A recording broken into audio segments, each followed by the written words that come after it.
ఈ ఆలయాల్లోకి పురుషులకి ప్రవేశం లేదంట. అవి మన భారతదేశంలోనే ఉన్నాయి. కొన్ని ఆలయాలకి ఆడవాళ్ళు వెళ్ళడం అనేది నిషిద్ధం, కానీ పురుషులు వెళ్ళని ఆలయాలు కూడా ఉన్నాయి. రాజస్థాన్లో ఉన్న బ్రహ్మ ఆలయంలోకి పెళ్లైన పురుషులు ప్రవేశించడం నిషిద్ధం. ఎందుకంటే బ్రహ్మదేవుడు గాయత్రి దేవిని వివాహం చేసుకుంటాడు. సరస్వతి దేవికి కోపాన్ని తెప్పించింది.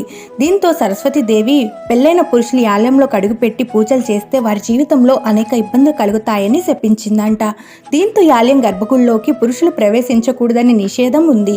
ఇప్పటికీ ఆచారం కొనసాగుతూనే ఉంది. పురుషులకి ప్రవేశం లేని మరొక ఆలయం తమిళనాడులోని కుమారి అమ్మన్ ఆలయం. ఈ కన్యాకుమారి ఆలయం పార్వతీదేవి అవతారమైన కన్యాకుమారికి అంకితం చేయబడింది. పురుషులు, ముఖ్యంగా పెళ్లైన వాళ్ళు దేవతా విగ్రహం ఉన్న గర్భగుడిలోకి అనుమతించరు. కేవలం మహిళలకు మాత్రమే అక్కడ అనుమతి ఉంటుంది.